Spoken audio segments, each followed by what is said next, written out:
राज्यात पहिल्यांदाच सत्तेत असणारे आमदार मंत्रालयात हाय व्होल्टेज ड्रामा करतात। सत्तेत असणारे विधानसभेचे उपाध्यक्ष नरहरी झिरवळ यांच्यासह आदिवासी आमदार खासदार थेट मंत्रालयाच्या जाळीवर उड्या टाकतात। कारण एक, विरोध धनगर समाजाच्या आरक्षणाला। धनगरांचा समावेश अनुसूचित करू नये यासाठी आदिवासी आमदार प्रचंड आक्रमक झाल्याचे पाहायला मिळतात। आता राज्यात एकीकडे मराठा वर्सेस ओबीसी वाद सुरू असताना दुसरीकडे धनगर विरुद्ध आदिवासी हा नवा वाद उभा राहिलाय। त्यावरून रोज नेते आंदोलकांची खडाजंगी पाहायला मिळते। राज्यात सध्या सुरू असलेला धनगर विरुद्ध आदिवासी आरक्षणाचा वाद नेमका काय आहे? धनगर समाजाला आदिवासींतून आरक्षण का हवंय? आदिवासींचा याला विरोध का आहे? आणि धनगड आणि धनगर हा घोळ नेमका काय आहे? हेच मी तुम्हाला सोप्या भाषेत समजावून सांगते। त्यामुळे हा व्हिडिओ शेवटपर्यंत नक्की पहा। नमस्कार, मी आरती आवटी, तुम्ही पाहताय न्यूज 18 लोकमत। आता धनगर समाजाला एनटी ऐवजी एसटी मधून आरक्षण का हवंय? सध्या धनगर समाजाला एनटीतून म्हणजेच नॉमॅडिक ट्राइब्स मधून आरक्षण आहे। सोप्या भाषेत म्हणजे यांना आपण भटक्या विमुक्त समाज म्हणतो। मात्र त्यांना अनुसूचित जमातीतून म्हणजेच शेड्यूल्ड ट्राइब्स मधून आरक्षण हवंय। आता हे समजून घेण्यासाठी आपल्याला या राज्यातील धनगर समाजाची परिस्थिती काय आहे हे पाहावं लागेल। 2011 साली झालेल्या जनगणनेनुसार राज्यात सुमारे 15% धनगर समाज आहे। ही आकडेवारी पाहता समाजाला किमान 7% आरक्षण मिळायला हवं होतं। मात्र हे आरक्षण होण्याऐवजी 1990 साली धनगर समाजाला NT-C प्रवर्गात टाकण्यात आलं आणि समाजाला 3.5% आरक्षण दिलं गेलं।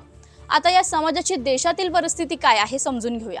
गेल्या 77 वर्षात या समाजाचा फक्त एक खासदार झालाय, तोही राज्यसभेचा। राज्यात धनगर समाजाला 3 मंत्रिपदं मिळाली। त्यात भाजपकडून अण्णा डांगे ग्रामविकास मंत्री झाले, तर आनंदराव देवकते आणि शिवाजी शेंडगे यांना राज्यमंत्रीपद मिळाले। पण त्या पलीकडे सत्ताकारणात कायम मागे राहिल्याची खंत या समाजाकडून व्यक्त केली जाते। शेळ्या मेंढ्या पालन करून जगणारा हा समाज कधीच सत्ताकारण, राजकारण आणि प्रशासनाच्या जवळ गेलेला नाहीये आणि त्याला कारण हे आरक्षण असल्याचा दावा धनगर समाजातील नेत्यांकडून केला जातोय। मध्य प्रदेशासह इतर राज्यात धनगर हेच धनगड नावाने एसटी प्रवर्गात आहेत, त्यामुळे त्यांना जास्तीचं आरक्षण मिळतंय असा दावा धनगर समाजाकडून केला जातोय। शब्दांच्या गोंधळामुळे अधिकच्या आरक्षणापासून आपण वंचित आहोत आणि हक्काचं आरक्षण आपल्याला मिळायलाच हवं असं म्हणत यासाठी धनगर समाज सध्या आक्रमक झालेला दिसतोय। आता आपण पाहूया आदिवासी समाजाचा धनगर समाजाला एसटी मध्ये सामावून घेण्यास विरोध का आहे। आदिवासी समाज धनगर समाजाला आपल्यात सामावून घ्यायला विरोध का करतोय? तर याचं सरळ कारण म्हणजे आरक्षणाचं विभाजन। एसटी प्रवर्गात एकूण 47 जाती आहेत, ज्यात आदिवासी समाज 7% आरक्षण वाटून घेतो। आदिवासींची राज्यातील टक्केवारी ही धनगर समाजाच्या तुलनेत कमी आहे, शिवाय ते विखुरलेले आहेत। मात्र धनगर समाजाला थेट एसटी मध्ये घेतलं तर आपल्या आरक्षणावर कुऱ्हाड चालेल असा दावा आदिवासी नेते करतात। त्यामुळे धनगर समाजानं अधिकचं स्वतंत्र आरक्षण मिळवावं, पण आमच्यात येऊ नये असं आदिवासी नेते सांगतात। धनगर समाजाला एसटी मधून आरक्षण मिळू शकतं का? आता मुद्दा येतो, धनगर समाजाला एसटी मधून आरक्षण मिळू शकतं का? यासाठी धनगर समाजाला आदिवासी असल्याचं सिद्ध करावं लागेल। आदिवासी सिद्ध करण्यासाठी धनगर समाजातून अनेक समान गोष्टी सांगितल्या जातात। आता धनगर समाज पूर्वापारपासून शेळी मेंढ्या पालन करत आलाय, त्यावर त्यांचा उदरनिर्वाह चालतो। हा समाज आदिवासींप्रमाणे स्थिरावलेला नाहीये, तर नेहमी वणवण करत फिरत राहिलाय। धनगर हा शब्द धनाचं आगार यापासून तयार झाल्याचं तज्ञ सांगतात। पाल पडेल तिथे राहायचं, शेळ्या मेंढ्यांच्या दूध मांसांवर आर्थिक घडी सांभाळायची। पण आदिवासी हे जंगलात एकाच ठिकाणी राहतात, त्यांच्या प्रथा परंपरा वेगळ्या दिसतात। पण धनगर समाजाकडून आपण कसे आदिवासींच्या जवळ आहोत हे दाखवलं जाते। आदिवासी समाजाचे जसे अनेक ग्रामदैवत आहेत, तसेच बिरोबा खंडोबा हे धनगर समाजाचे कुलदैवत। तळी उचलणे, भंडारा देणं या समाजातील प्रथा, अशाच काहींशा प्रथा आदिवासी समाजातही असल्याचा दावा धनगर समाजाचा आहे। धनगर समाजाचा मूकपणा हा यातील एक साम्य सांगितलं जातं। धनगर समाज हा नेहमी बुजरेपणातच राहिलाय, इतर समाजांपासून तो नेहमी दूर राहिलाय। आदिवासींप्रमाणेच कुठे ठोस वस्त्या समाजात नव्हत्या। याच आधारावर मध्य प्रदेश, गुजरातमध्ये एसटी मधून आरक्षण दिल्याचा दावा धनगर समाजाचा आहे। धनगर समाजाचा समावेश अतिमागास समाजात करावा अशी शिफारस अनेक संशोधकांनी केली आहे।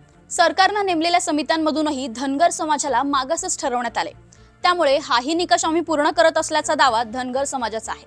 धनगर समाजाला सामावून घेण्यास आदिवासी समाजाचा विरोध असला तरी धनगर समाजाला स्वतंत्र अधिकचं आरक्षण द्यावं असंही आदिवासी समाजाचे नेते सांगतात। पण हे खरंच शक्य आहे का हे समजून घेण्यासाठी आरक्षणाची टक्केवारी आपण ग्राफिक्सच्या माध्यमातून पाहूया। राज्यात सध्या आरक्षणाची टक्केवारी नेमकी किती आहे? अनुसूचित जाती SC 13%, अनुसूचित जमाती ST 7%, भटक्या जमाती VJNT 3%, भटक्या जमाती NTB 2.5%, भटक्या जमाती NTC 3.5%, भटक्या जमाती NTD 2%, इतर मागासवर्ग OBC 19%, विशेष मागासवर्ग SBC 2%, मराठा आरक्षण 10%. केंद्र सरकारने लागू केलेल्या आर्थिकदृष्ट्या दुर्बल घटकांसाठी म्हणजेच EWS 10%, म्हणजेच एकूण आरक्षणाची टक्केवारी होते 72%. सर्वोच्च न्यायालयाच्या निर्देशानुसार आणि घटनेतील तरतुदीनुसार 52%हून अधिकचं आरक्षण देता येत नाही. मात्र आधीच राज्यात तब्बल 72% आरक्षण लागू झालेलं आहे. हे पाहता स्वतंत्र आरक्षण देणं शक्य नसल्याचं मत घटनातज्ञांचं आहे. त्यामुळेच धनगर समाज हा स्वतंत्र आरक्षणाऐवजी आदिवासींच्याच घरातील सदस्य होणं जास्त पसंत करतोय. आरक्षणाच्या मुद्द्यावर तुमचं काय मत आहे हे आम्हाला कमेंट बॉक्समध्ये नक्की सांगा.